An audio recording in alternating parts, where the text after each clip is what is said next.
Hoje, vamos estudar um dos textos mais belos e profundos da Bíblia, o Sermão do Monte.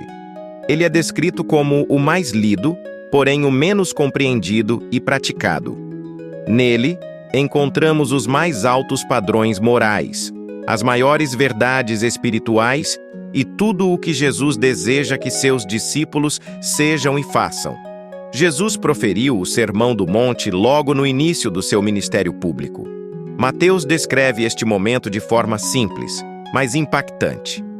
Vendo Jesus as multidões, subiu ao monte e, como se assentasse, aproximaram-se os seus discípulos, e ele passou a ensiná-los, dizendo, Mateus 5:1-2. Neste sermão, ele nos apresenta um modelo de vida que vai além de qualquer filosofia ou sistema humano. Mais do que palavras, é um chamado à prática de uma vida moldada pela obediência ao Mestre, o único digno de ser seguido. Tópico 1. A identidade do Mestre. Quem é este Mestre que impactou o mundo de forma tão profunda? Jesus era um homem simples. Aos 30 anos de idade, viveu na pequena cidade de Nazaré, na Galileia, onde trabalhou como carpinteiro. Não frequentou escolas renomadas e não era escriba ou fariseu. Apesar disso, quando ensinava, causava admiração. Todos se maravilhavam de suas palavras. Mateus 7:28-29. Ele ensinava com autoridade, não como os mestres religiosos de sua época. Sua identidade era única, inconfundível. Ele era o Filho de Deus, o Mestre enviado para transformar o caráter humano e restaurar a comunhão entre Deus e a humanidade. Por que Jesus causava tanto impacto? Porque suas palavras eram vivas, acompanhadas de uma vida íntegra. O Mestre não só ensinava o caminho, ele era o caminho. Tópico 2. A personalidade do Mestre. Jesus possuía um caráter ímpar. Ele vivia aquilo que pregava. No Sermão do Monte, desafiou os discípulos a serem luz do mundo, Mateus 5:14, e ele próprio viveu como tal. Ele orou por aqueles que o perseguiam, Lucas 23:34, e ensinou que devemos falar sempre a verdade, Mateus 5:37.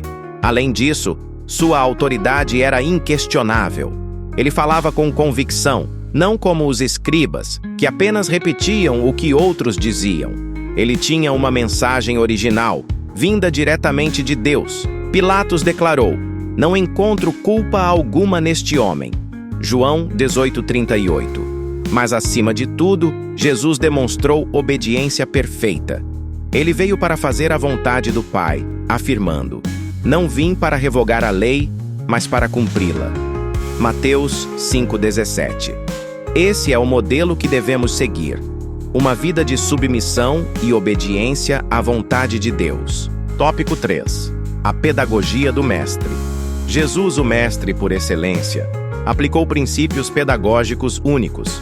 Ele sabia como ensinar de forma eficaz, utilizando métodos que tocavam o coração e a mente de seus ouvintes. Primeiro, ele partia do conhecido para o desconhecido. Por exemplo, usava figuras como sal, luz, lírios do campo e casas construídas na rocha para ilustrar verdades espirituais profundas.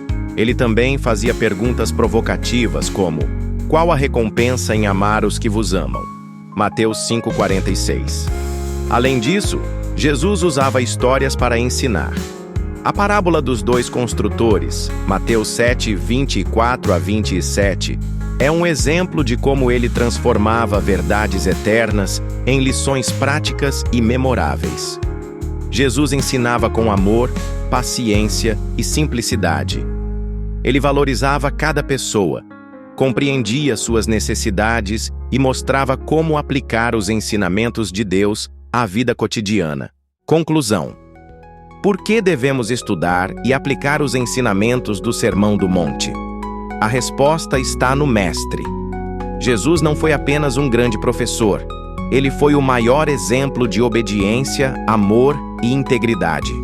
Suas palavras não são apenas conselhos, mas comandos que transformam vidas.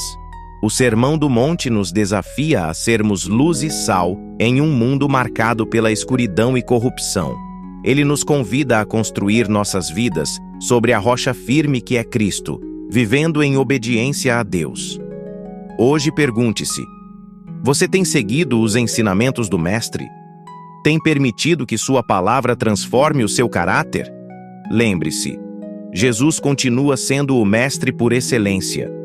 Que possamos viver de acordo com os seus ensinamentos e glorificar a Deus em tudo o que fazemos.